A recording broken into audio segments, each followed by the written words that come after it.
Hey guys, আজকে আমাদের নতুন টপিক এটা হচ্ছে ট্রানজিস্টারের অ্যাম্প্লিফিকেশান ফ্যাক্টর, যেটা তিন ধরনের হতে পারে, আলফা, বিটা এবং গামা, তিনটা আলাদা কনফিগারেশনের জন্য। তো সেই আলফা, বিটা এবং গামার এই তিনটের মধ্যে সম্পর্ক নির্ণয় করা হচ্ছে আজকে আমাদের টপিক। তো সম্পর্ক নির্ণয় করার আগে প্রথমে আমাদের জেনে নিতে হবে যে অ্যাম্প্লিফিকেশান ফ্যাক্টর জিনিসটা কাকে বলে।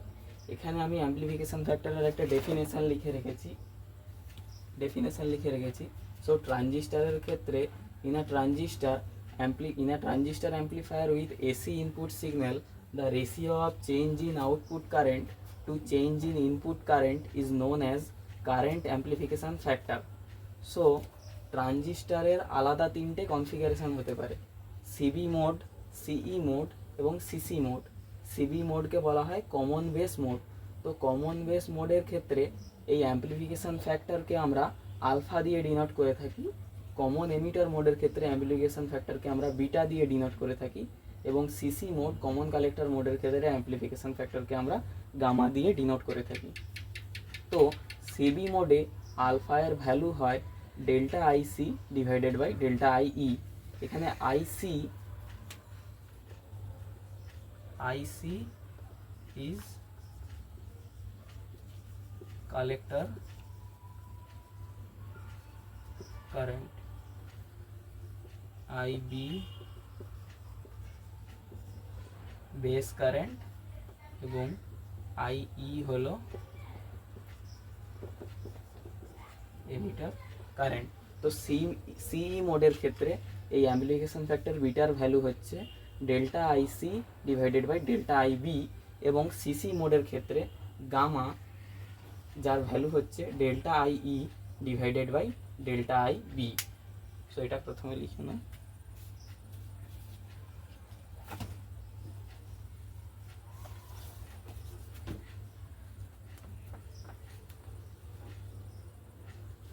এবারে আমি এই জিনিসগুলো মুছে দিচ্ছি, কারণ আমাদের প্রধান কাজ হলো আলফা, বিটা এবং গামার মধ্যে সম্পর্ক নির্ণয় করা। আলফা, বিটা এবং গামা এই তিনটের ভ্যালুকে আমি আলাদা করে ছোট্ট করে কোণে লিখে নিচ্ছি, যাতে আমাদের ইকুয়েশান সলভ করার সময় সুবিধা হয়। Delta IC divided by delta I E, beta is equals to delta IC divided by delta I B, এবং gamma is equals to delta I E divided by delta I.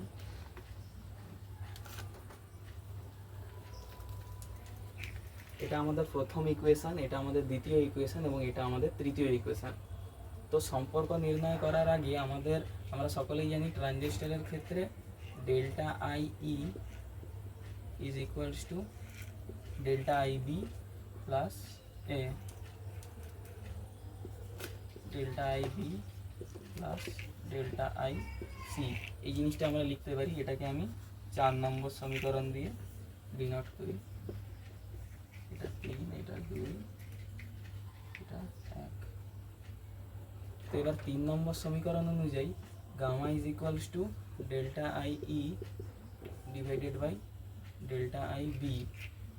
তো 4 নম্বর সমীকরণ থেকে আমি delta I B এর ভ্যালুটা লিখব, delta I E divided by delta I B equals to delta I E minus delta I C.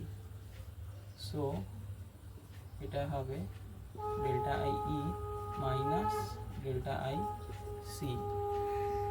এই সমীকরণটিকে আমরা 5 নম্বর সমীকরণ দিলাম। এবার উপরে এবং নিচে ডেল্টা আই ই দিয়ে ভাগ করলে জিনিসটা দাঁড়াবে delta I E divided by delta I E, delta I ই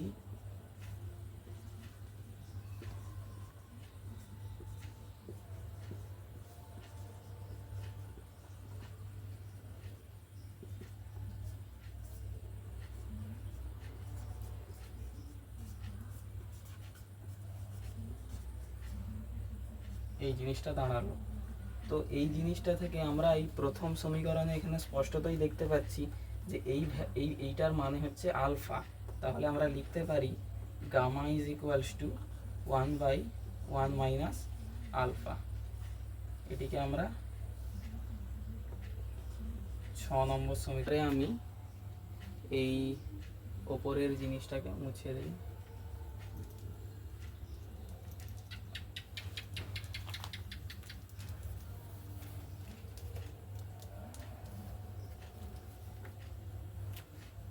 প্রথম সমীকরণ অনুযায়ী আমরা ডেল্টা আই সি এর ভ্যালুটা বার করব। Delta I C is equals to alpha into delta I ই।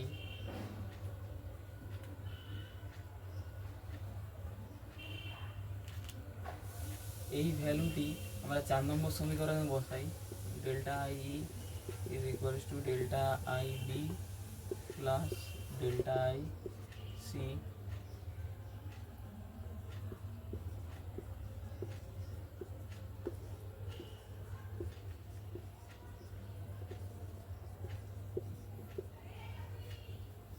এখান থেকে আমরা delta I B equals to পাই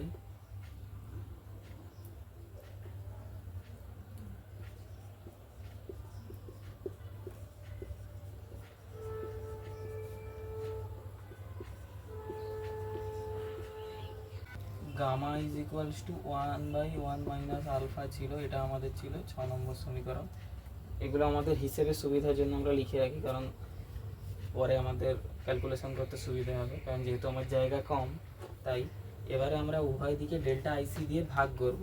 তো ডেল্টা আইসি দিয়ে ভাগ করলে এই টার্মটা দাঁড়াবে delta I B divided by delta IC is equals to delta I E divided by delta IC 1 minus alpha.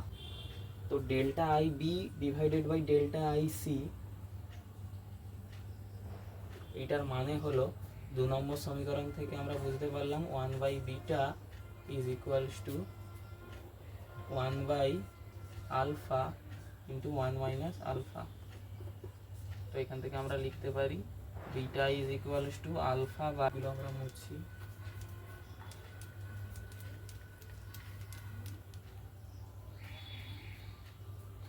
और alpha is equals to beta by 1 plus beta. এই জিনিসটা আমরা লিখতে পারি এবং এটাকে আমরা 8 নম্বর হিসেবে যেটা ছিল সেটা ছিল gamma is equals to 1/1 minus alpha ছিল। আমরা আলফার ভ্যালু পাচ্ছি বিটা বাই 1 প্লাস বিটা। তো এই ভ্যালুটা আমরা এখানে পুট করে দিই, দেখি কি পাওয়া যায়। 1/1 minus beta by 1 plus beta, এখান থেকে আমরা পাই 1/1 plus beta minus beta into 1 plus beta সমান 1 প্লাস বিটা। তো অতএব আমাদের যে লাস্ট যে রিলেশনটা দাঁড়ালো আলফা বিটা এবং গামা, সেটা হলো gamma is equals to 1/1 minus alpha is equals to 1 plus beta. এটি হলো আলফা বিটা এবং গামা, অর্থাৎ ট্রানজিস্টারের যে অ্যাম্প্লিফিকেশন ফ্যাক্টর তিনটে আলাদা কনফিগারেশনের জন্য তাদের মধ্যে সম্পর্ক।